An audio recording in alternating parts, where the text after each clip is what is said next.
లక్ష్మి ఇంకా మైకులు రెడీగా ఉన్నాయా స్పేర్లో? అవన్నీ రిలీజ్కి ముందు వైరల్ అవడం కోసం 100 చేస్తాం. రిలీజ్ అయ్యాక మళ్ళీ చాలా హంబుల్గా అక్కడ షూస్ వదిలేసి వచ్చేస్తాం. అదే. Thank you so much. అంటే మామిడి చెట్టు మొలకెత్తాక ఫ్రూట్స్ రావడానికి 3 ఏళ్ళు 5 ఏళ్ళు అలా పట్టుద్ది అంట. సో ఇండస్ట్రీలో ఎవ్వరు పని చేసినా ఈరోజు మాట్లాడాలి, ఈ స్టేజ్ అనుకుంటారు, ఈ రోజు కోసం వెయిట్ చేస్తాం. ఎందుకంటే సక్సెస్ అనేది చాలా చాలా అరుదు. ఇండస్ట్రీలో 10-20% సక్సెస్ ఉంటుంది. సో తీసిన ప్రతి సినిమా విజయం సాధించాలనేది ప్రతి ఆర్టిస్ట్కి, ప్రతి ప్రొడ్యూసర్కి, ప్రతి టెక్నీషియన్కి ఉంటుంది. కానీ అదొక వరం. అది అచీవ్ చేయడానికి మనలో ఎంత స్ట్రగుల్ అవుతామో, ఎంత ఎమోషన్ అవుతామో, ఎంత పెయిన్ తీసుకుంటాం. ఎందుకంటే ఏ ఒక్క ఇటుక ఇదవ్వకూడదు, అన్ని ఇటుకలు కలిస్తేనే ఒక ఇల్లు ఎలా అవుద్దో. సో ఇటుక పేర్చుకుంటూ అందరి ఎమోషన్స్ని హ్యాండిల్ చేసుకుంటూ ఒక సినిమా తీయాలంటే అదొక నాలాంటి సాధారణ వ్యక్తికి, అది నిజంగా క్యాష్ రిచ్ ప్రొడ్యూసర్గా వేరేమో కానీ నాలా కంటెంట్ రిచ్ మాత్రమే ఉన్న వ్యక్తిని నేను. కాబట్టి నాకు ఇంకేం తెలియదు. నేను అందుకే 2018లో ట్యాక్సీ వాలా చేశాను, సక్సెస్ అయింది. 2023లో బేబీ చేశాను, సక్సెస్ అయింది. మళ్ళీ 2026 నాకు ఇయర్స్ పట్టుద్ది సినిమా చేయడం. నాకు అదొక journey. So today is very emotional day.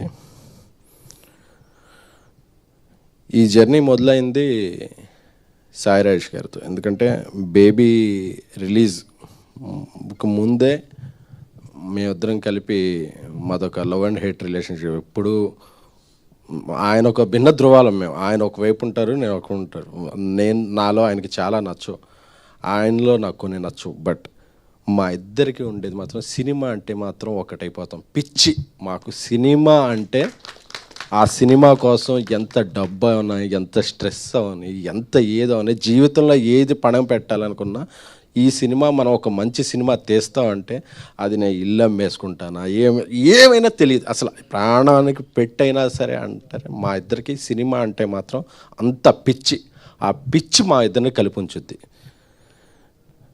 ఆయన చెప్పిన కథ డిస్కస్ చేయగానే నాకు ఒక 20 minutes చెప్పారు ఆ రోజు, ఈ నెక్స్ట్ ఇది చేద్దామా అని. ఎందుకంటే ఆయన ఏ కథ అయినా చెప్పినట్టు అదిరిపోయింది ఈ సినిమా. వెంటనే చేసేద్దాం అనుకున్నాం. బేబీ రిలీజ్ అయిన వెంటనే వేరే కారణాల వల్ల కొంచెం డిలే అయింది. బట్ 2 ఏళ్ళు ప్రొడక్షన్లో చాలా కష్టపడి, అంటే బేబీ సినిమా మా అంచనాలని మించి హిట్ అయింది. బాధ్యతని పెంచింది, బరువుని పెంచింది. సో ఏ సినిమా తీసినా సరే మళ్ళీ కంపారిజన్స్ వస్తాయి.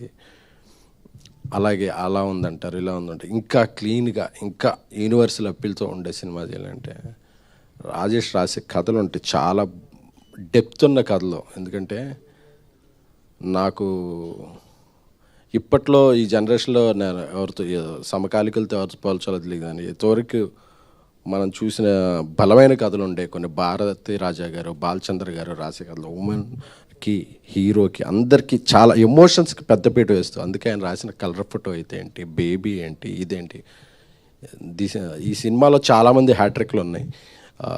ఒక మంచి ఆయన నిర్మాత, నాతో పాటు నిర్మాతగా పెడితే కథల పరంగా first hat-trick goes to Sai Rajesh. అందుకే ఆయన 2 నేషనల్ అవార్డ్స్ వచ్చాయి. దీనికి ఎన్ని అవార్డులు వస్తాయో నాకు తెలియదు. We are happy, proud. So Ravi నాతో 10 ఏళ్ళ నుంచి ట్రావెల్ చేస్తున్న వ్యక్తి, నా తమ్ముడు లాంటివాడు.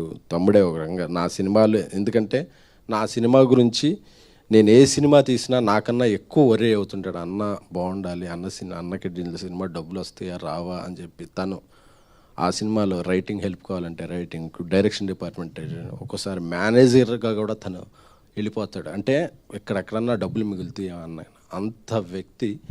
తన డైరెక్టర్గా మేము పెట్టి, రాజేష్ కూడా చాలా ఇష్టమైన వ్యక్తి చేస్తున్నప్పుడు ఈ సినిమాలో మీరు క్యారెక్టర్స్ పెయిన్ చూశారు కాబట్టి మా లోపల చాలా పెయిన్ ఉంది. ఎందుకంటే వెరీ ప్రెస్టీజియస్ ప్రోడక్ట్. కిరణ్ గారికి 2 సక్సెస్ల తర్వాత ఉన్నారు. చెప్పగానే ఈ సినిమా మనం చేసేస్తున్నాం అని నమ్మి, ఏం ఆలోచించలేదు, నమ్మి ఎన్ని రోజులు కావాలంటే రోజులు చేద్దాం, ఎలా కావాలంటే అంటే అందరి నమ్మకానికి ఇది ఇంత నమ్మకం ఉన్నప్పుడు స్టేక్ మీద బ్రెయిన్ మీద స్టేక్ ఉండేది, ఇది పాకెట్ మీద స్టేక్ కాదు, బ్రెయిన్ మీద స్టేక్ ఉంది. సో అందుకే అంత ఎమోషనల్ అవుతున్నాం. ఎందుకంటే కొట్టాం, మళ్ళీ కొట్టాం, గర్వంగా చెప్తున్నా. ఎందుకంటే ఇది ఏదో యాటిట్యూడ్తో చెప్తున్నా కాదు, అంటే కష్టపడ్డ ఇది మనం ఒక 2 hours 3 hours వండితే ఆ వంట బాగా నచ్చితే తృప్తిగా ఎలా తింటాం. ఈరోజు తృప్తి, అమ్మయ్యా మనందరికీ నమ్మిన వాళ్ళందరికీ ఈరోజు అందరికీ సక్సెస్ అనేది చాలా చాలా ఇంపార్టెంట్. సో సీడెడ్ నుంచి మా ఎతి ఫోన్ చేసి, అన్న పొద్దున్న నుంచే రాత్రి నుంచి స్క్రీన్లు పెంచాం, ఎక్స్ట్రా షోలు వేస్తున్నాం అని చెప్పినప్పుడు మనల్ని నమ్మి డబ్బులు కట్టిన బయ్యర్ మైత్రి శశి గారు ఫోన్ చేసి, నైజాం రాత్రి అంతా కలెక్ట్ చేసింది, కిరణ్ గారి సినిమాలు అన్నిట్లో హైయెస్ట్ కలెక్షన్ చేసింది అని చెప్తే, first day 1 I'm proud to announce 12 crores, 12.3 crores. అంటే మా బేబీ ఓపెనింగ్ కన్నా కూడా 30-40% ఎక్కువ ఓపెనింగ్ వచ్చింది. అలాగే మా బ్రదర్ కిరణ్, ఆయన K ramp day 1 K ramp రెండూ కలిపితే ఎంతో దాన్ని మించి ఇది చేసిందంటే is a biggest hat-trick for Kiran అబ్బాయి గారు. అంటే ఆయన నటుడిగా ఎలివేట్ అయ్యారు, బాక్స్ ఆఫీస్లో ఒక బ్యాంకబుల్ స్టార్గా ఎలివేట్ అయ్యారు. అందుకే ఆయన ఒరిజినల్ స్టార్.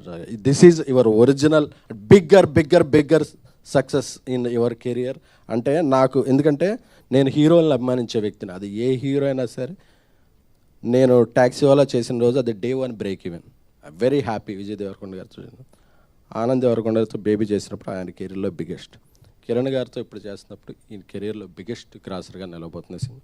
సో మనల్ని నమ్మి ఒక వ్యక్తి జర్నీ చేసినప్పుడు వాళ్ళకి మనం ఇచ్చే ప్రేమ, వాళ్ళకి పొగడతలో ఇదో కాదు, వాళ్ళకు మంచి నాన్ థియేటర్ల బిజినెస్ మనం నమ్మి చేయాలి, సినిమా మంచి బిజినెస్ పెంచాలి.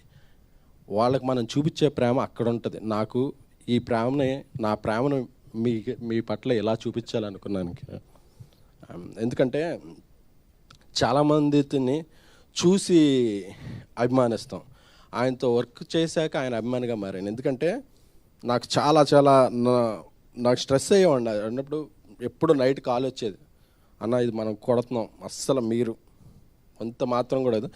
యాక్టర్గా నేను రోజు సెట్లో ఉంటాను కదా, నాకు తెలుసు దీని వైబ్రేషన్ తెలుసు, దీని పొటెన్షియల్ తెలుసు అని చెప్తుంటే ఆయన నమ్మకం అసలు ఈరోజు పే ఆఫ్ అవుతుందంటే, బుక్ మై షోలో 5,000 per hour ఉంటే చాలా కాంటెంపరీగా మంచిదండి. అది ఇప్పుడు 11,000-12,000 per hour వెళ్తుందంటే, ఇది జనం ఇచ్చేది, ఒక మీడియా ఇచ్చి మొన్న మీడియా అప్రిసియేషన్లో ఫోన్ ఆగట్లేదు ఇంత ఇదంటే. సో అండ్ ఆ కల్ట్ క్లాసిక్ అని చాలామంది అడిగారు సోషల్ మీడియాలో, ఏంటి కల్ట్ క్లాసిక్ అంటే, అదేదో ఒక ఎలివేషన్ కాదు.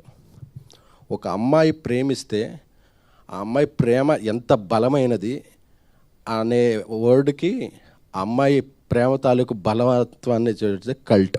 అమ్మాయి ప్రేమ ఒక కల్ట్, అంత బలంగా ఉంటుంది. క్లాసిక్ ఏంటంటే, ఒక అబ్బాయి ప్రేమిస్తే ఎంత దూరం వెళ్ళినా మళ్ళీ తిరిగి వస్తాడు. అది క్లాసిక్ ఎగ్జాంపుల్ మగాడి ప్రేమ. సో అది కల్ట్ క్లాసిక్ అంటే, దాన్ని వేరే విధంగా అర్థం చేసుకోకండి. సో ధీరజ్ నాకు నా ప్రేమైన తమ్ముడు. ఎందుకంటే నాకు కోపం వచ్చినా ప్రేమ వచ్చినా ఇమ్మీడియట్గా తీసుకునే తను మాకేమీ ఇది కాదు, నాకన్నా చాలా ఆస్తిపరుడు. వాళ్ళ కమ్యూనిటీలో, మా కమ్యూనిటీలో ఒక 5-6 ఫ్లాట్లు ఉంటాయి. అసలు నువ్వేంట్రా నువ్వేం మాట్లాడుతున్నావు అంటే నేనేం చెప్పలేను. బట్ నన్ను ఒక బ్రదర్లా భావించి, భయ్యా మీకు నేను అంటే, దేవుడు మనకి ఇంట్లో వాళ్ళనే కొన్ని రిలేషన్స్ని ఇస్తాడు, కొన్ని రిలేషన్స్ మనం చూస్ చేసుకుంటాం. అలాగే నేను చూస్ చేసుకున్న రిలేషన్స్లో రైట్ రిలేషన్ ధీరజ్ నువ్వు ఎప్పుడైనా నన్ను వదిలేస్తావు కానీ నేనైతే నిన్ను వదలను. Love you. ఆనంద్ శ్రీరామ్ గారు, మీ సినిమాకి డేట్ పోస్ట్ పోన్ అవుతుంది అంటే మైండ్లో 2-3 అనుకున్నప్పుడు తిరుపతిలో వెంకటేశ్వర స్వామి చెంత ఈ సినిమా జూలై 24 అని రిలీజ్ డేట్ పెట్టుకున్నాం. ఏ ఆటంకం లేకుండా జూలై 24కి వచ్చింది స్వామివారికి. మనసులో. ఆయన స్వామివారి సన్నిధానంలో మాట చెప్పారు, ఈ సినిమా మీకు ఇంత కలెక్ట్ చేస్తుంది సార్. సార్ మీరు కలెక్ట్ చేసే నెంబర్ కన్నా కూడా ఆ కలెక్షన్ వస్తే ఎంతమంది ఎప్రిసియేషన్ వస్తుంది కదా, అది చాలు సార్ నాకు. ఎందుకంటే నేను డబ్బులు చాలు ఎందుకంటే నా ఫస్ట్ శాలరీ 2700, దాంతోనే హ్యాపీగా బతికేసిన వాడిని. నాకు ఏ డబ్బు వచ్చినా నేను బతికేయగలను. సో నాకు డబ్బు కాదు, నేను ఒక సినిమా తీస్తే మా ఇద్దరం పేర్లు వేసాం, Sai ration from the makers of colour photo baby అని. మా నమ్మకం నిలబడాలి అంతే. అది ఈరోజు నిలబడిందంటే వీఆర్ వెరీ మచ్ హ్యాపీ. ఇక నా ఎగ్జిక్యూటివ్ ప్రొడ్యూసర్స్ అంటే ఈ సినిమాలో ఈ క్యారెక్టర్ ఇంత బలంగా ఉన్నాయన్నారు కదా, ఏదో రాజేష్ గారు నేను మాట్లాడి చెప్పేయడం కాదు. ఈ సినిమాలో ఒక ఎగ్జిక్యూటివ్ ప్రొడ్యూసర్ ఒక మహిళ, ఈ సినిమాలో కాస్ట్యూమ్ డిజైనర్ ఒక మహిళ, ఒక ఆర్టిస్టెంట్ ఒక మహిళ, ఇంతమంది మహిళలు ఈ సినిమాలో ఉన్నారు. కాబట్టి ఈరోజు ఇంతమంది మహిళలు నిన్న శుక్రవారం చూస్తే జనరల్గా రాస్తుంటారు అప్పుడప్పుడు కొంతమంది ఫ్యామిలీస్ రావటం మానేశారు, ఫ్యామిలీస్ రావడం. ఎవరు చెప్పారు? ఎఫర్డబుల్ ప్రైజెస్కి టికెట్ పెట్టి మంచి కంటెంట్ ఇస్తే నిన్న శుక్రవారం సాయంత్రం నుంచి ఏ షో అయినా చూడండి, ఫ్యామిలీస్ అమ్మాయిలు బ్రహ్మరథం పడుతున్నారు ఈ సినిమాకి. అంటే నువ్వు తీసేవాడిలో వీడు హానెస్టీ ఉందని ఒక ఇంప్రెషన్ ఉండి కంటెంట్ అపీలింగ్గా ఉండి మంచి టికెట్ రేట్ పెడితే ఫస్ట్ టికెట్ కొని ఎంకరేజ్ చేసేది ఫ్యామిలీసే. వాళ్ళు పాప్కార్న్ రేట్లు చూసి వెనక్కి వెళ్ళిపోవట్లా, మంచి కంటెంట్ ఇస్తే ముందుకు వస్తామని చెప్తున్నారు. అది ఎందుకంటే కొంతమంది వేరే ఓపెనర్స్ ఉంటారు, అది కాదు. మంచి కంటెంట్ ఇస్తే ఫ్యామిలీసు మహిళలు వచ్చి ఫస్ట్, ఎందుకంటే వాళ్ళ ఇంట్లో ఉండి ఒక ఎన్విరాన్మెంట్లో ఉంటారు కదా, ఒక మంచి సినిమా వస్తే ఒక బాయ్ ఫ్రెండ్తోనో ఒక అన్నతోనో తమ్ముడితోనో ఫ్యామిలీతోనో వెళ్ళి ఎంజాయ్ చేయాలనుకుంటారు. అలాంటి స్ట్రెస్ బస్టర్ ఇచ్చే సినిమా కావాలంటే చెన్నైలో స్టోరీ అలాంటి సినిమా. మీ ఇంట్లో వాళ్ళతో వెళ్ళండి. ఎందుకంటే ఈ మధ్య సినిమాలు ఏంటంటే కొన్ని విడివిడిగా చూస్తున్నాం, మన ఫ్రెండ్స్తో వెళ్ళిపోతాం, మన ఇంట్లో వాళ్ళు ఇదండి కాదు. మళ్ళీ మీ ఫ్యామిలీ అందరూ కూడా వెళ్ళి ఎంజాయ్ చేసే టైం ఈ చెన్నై లవ్ స్టోరీ సినిమా. ఇక గౌరీ విషయానికి వస్తే మన తెలుగు అమ్మాయి,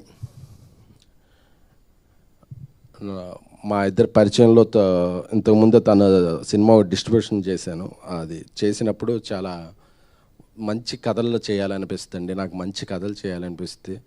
తెలుగు అమ్మాయిలకి సినిమాలు ఎక్కువ రావు, ఇంకా మంచి కథలు ఎక్కువ వస్తాయి అని ఆ మాట నాకు ఎక్కడో ఉండిపోయింది. 1 year తర్వాత ఒక సినిమా చేస్తున్నప్పుడు కథ చెప్పగానే ఆ గంటలో అడ్వాన్స్ ఇచ్చేయండి, ఇంటికి వెళ్ళిపోతానని చెప్పి తీసుకుని వెళ్ళిపోయి ఒకే గంటలో. అంటే మిగతా లాంగ్వేజ్ హీరోయిన్లకి చెప్పినప్పుడు వాళ్ళ మేనేజర్స్ వచ్చి ఎప్పుడు మేడం ఫ్లైట్ వేస్తే వచ్చి విని నేరేషన్ మళ్ళీ విన్నాక మళ్ళీ 2 days తర్వాత ఇలా ఉంటాయి. కాబట్టి ఆ అమ్మాయి నచ్చింది సార్, నాకు ఇంకో ఏదో వేరే లాంగ్వేజ్ సినిమా ఉందో అది కూడా క్యాన్సిల్ చేసేసుకుంటున్నానని ఎంత బాగా యాక్ట్ చేసిందంటే అరుస్తున్నారు థియేటర్కి వెళితే, గౌరీ గౌరీ గౌరీ గౌరీ అని చెప్పి, నివి నివి నివి అని చెప్పి. ఎందుకంటే ఈరోజు నుంచి గౌరీ పేరు కూడా మర్చిపోయి ఆడియన్స్ దృష్టిలో ఒక నివిగా ఉండిపోద్దేమో అనిపించింది. సో ఒక పెర్ఫార్మెన్స్ సినిమా ఏదన్నా చెయ్యాలి, ఒక మంచి యాక్టర్ కావాలంటే ఇక నుంచి తెలుగు ఇండస్ట్రీలో ఒక కేర్ ఆఫ్ అడ్రస్ గౌరీ ప్రియ. నా తమ్ముడు, ఎందుకంటే మేము ఎంత ఇదైపోయామంటే తమ్ముడు తమ్ముడు అని చెప్పి నా తమ్ముడులా చూసుకుంటాను. మా మధ్య అంత బలమైన స్నేహం ఉంది. నా తమ్ముడు, విషింగ్ యూ బెస్ట్, నువ్వు ఇంకా ఎన్నో మంచి సినిమాలు చేయాలి. మా సారథి గారు 50 years ఇండస్ట్రీకి వచ్చి 50 ఏళ్ళు ఇండస్ట్రీలోనే ఉండి ఆయన సేవల్ని అందిస్తూ ఆయన ఎంతోమంది దర్శకుల్ని, అంటే సహాయ దర్శకుడు అంటే ఎంతోమంది సహాయం చేసి ఎంతో దర్శకుల్ని పెద్ద డైరెక్టర్లని చేశాడు ఆయన. బట్ వాళ్ళందరికీ కూడా ఆయన హెల్ప్ఫుల్గా ఉండేవాడు. ఆయన కొన్ని సినిమాలు డైరెక్ట్ చేశాడు, అయినా సరే ఆయన కో డైరెక్టర్ అనే దీన్ని చాలా బరువుగా బాధ్యతగా మోస్తూ ఇలా ఉంటాడు ఆయన లేకపోతే మేము ఏ సినిమా రిలీజ్ డేట్కి, ఎందుకంటే మేము ఫస్ట్ ఏదైనా రిలీజ్ డేట్ వేస్తే ఫస్ట్ ఆయన అడిగేస్తాం, సార్ కాపీ వస్తుందా, రాదండి ఆ డేట్కి అన్నారంటే మేము వెళ్ళాం, మీరు చేస్తాం మీరు చేయండి అని చెప్పాడు. ఎందుకంటే మమ్మల్ని అందరినీ తిట్టగలిగిన వ్యక్తి, ఆ గౌరవం ఆ ఉన్న వ్యక్తి ఎవరున్నట్టు కమాండ్ ఉన్న వ్యక్తి సారథి గారు. Thank you so much. ఈ సినిమాకి అద్భుతమైన ఫోటోగ్రఫీ అందించారు డానియల్ గారు. Sir we are very lucky to have you. మా మణిశర్మ గారు, మెలోడీ బ్రహ్మ మణిశర్మ గారు మా సినిమాకి ప్రాణం పోశారు ఆయన పాటలతోనూ దీంతో. బీజిఎంతోను. సో అందరికీ పేరు పేరున ఈ జర్నీలో నా స్ట్రెస్ని, నా ఎమోషన్స్ని తట్టుకున్న నా టీంకి అందరికీ కూడా, నిఖిల్ గారికి, మా సిస్టర్ లాగా విశాల గారికి, మా నానికి, పిఆర్ టీం, డిజిటల్ టీం ఇప్పుడు మెన్షన్ చేయట్లేదు, ఎందుకంటే ఇది success meet, fast starting success meet. ఎందుకంటే మార్నింగ్ వచ్చిన కలెక్షన్ చూస్తుంటే డే 1 కన్నా డబుల్ రేట్లు ఉన్నాయి. సో ఇది ఒక 10 రోజులు 15 రోజులు ఊపేస్తుంది. సో చాలా మీట్లు జరుగుతాయి కాబట్టి వాళ్ళ లాస్ట్లో స్టేజ్ మీద పిలిచి తగు విధంగా సత్కరించుకుంటాను. సో రవి, నీకు ఒక మంచి ఫోన్ కొన్నాను, కార్లో ఉంది, ఇస్తాను. ఎందుకంటే నీ స్ట్రెస్ అంతా ఫోన్స్ మీద చూపించావు అని తెలిసింది. లోన్స్ ఉంటే స్ట్రెస్ అవ్వాలి కానీ ఫోన్స్ మీద ఎందుకు stress. Thank you so much. అలాగే మా ఈవెంట్లు అన్నిటికీ కూడా మా ఇంట్లో మనిషిలా వచ్చి అసలు డబ్బులతో సంబంధం లేకుండా మమ్మల్ని ఎంకరేజ్ చేసే మా శ్రావంతి గారికి థ్యాంక్ యూ. సో అందరికీ చెప్పాను, అలా అసలు మన డబ్బులు రేషన్ కాదు, అంతే, మంచిగా భోజనమే. సో మీడియా ఈ సక్సెస్ ఏదైనా సాధించానంటే అది నాది కాదు, అది మీది. ఎందుకంటే రోజు మీతో అక్కడ కూర్చుని కవర్ చేసే వ్యక్తిని నేను. ఇక్కడ ఉన్నానంటే నేను ఏ సక్సెస్ సాధించినా అది మీ అందరికీ చెందిందే తప్ప అది నాది కాదు. ఎందుకంటే మీ అందరితో కూడా నేను ఆఫీస్లోకి వెళ్తే నేను ఆఫీస్ లేట్ అయితే నా స్క్రిప్ట్ రవిచంద్ర గారు రాసి విజువల్స్ ఇంజెస్ట్ చేసేవాళ్ళు. సో అలా మీ అందరి సహాయ సహకారాలు, ఎందుకంటే ఏ ఒక్క వ్యక్తిగా ఎదిగిపోడు. ఒకడు ఎదిగాడు అంటే టీం, ఒకడు కెప్టెన్ ఇలాగా కప్పు తీసుకున్నాడంటే దాని వెనకాల 11 మంది ప్లేయర్ల కష్టం ఉంటుంది. సో నా వెనకాల ఇంతమంది ప్లేయర్ల కష్టం ఉంది. సో అలాగే నన్ను నమ్మిన, ఎప్పుడూ నా వెన్నుంటే మారుతి గారికి కూడా నేను హృదయపూర్వక కృతజ్ఞతలు చెప్తున్నాను. అలాగే ఇంకా బలంగా చెప్పుకోవాల్సింది మైత్రి మూవీ మేకర్స్ నవీన్ గారు, రవి గారు. సో ఈ సినిమాకి నాకెంత హెల్ప్ఫుల్గా ఉన్నారనేది నాకు తెలుసు. మరొక పెద్ద ఫంక్షన్లో వాళ్ళిద్దరి సమక్షంలో వాళ్ళ గురించి చెప్తాను. So I'm very very very happy. Thank you all. And last but not least Kiran గారు. So we're very very happy. మీ గురించి సగమే చెప్పాను, ఎందుకంటే సగం నెక్స్ట్ అంటే అన్నీ ఒకేసారి చెప్పేస్తే మళ్ళీ రిపీట్ వస్తాయని కొన్ని బుల్లెట్ పాయింట్స్ ఈరోజు చెప్పాను. కొన్ని నెక్స్ట్ సక్సెస్ ఒక పెద్ద ఫంక్షన్ చేద్దాం అనుకుంటున్నాను, దానికి దాచాను. Thank you so much. Thank you. ఎందుకంటే నాకు తెలుసు మన మధ్య మీరు అన్ని రకాలుగా నాకు సపోర్ట్గా ఉన్నారు. అందులో కొన్ని చెప్పచ్చు, కొన్ని చెప్పకూడదు. బట్ నా ప్రేమను మాత్రం మీకు ఎప్పుడు చెప్తాను. I love you. Thank you so much. Thank you SKN గారు, thank you so much. And ఇప్పుడు సాయి రాజేష్ గారిని మాట్లాడవలసిందిగా రిక్వెస్ట్ చేస్తాను. అండ్ ఈ సినిమాలో ఒక ఇంపార్టెంట్ బలమైన పాత్రను చేయటమే కాకుండా ఆయన ఆ పాత్ర చేయకపోయినా ఏం పర్వాలేదు, బట్ వచ్చి మా కోసం చేసిన అదితి గారికి ప్రత్యేకమైన ధన్యవాదాలు తెలుపుకుంటున్నానండి. థ్యాంక్ యూ అన్నా.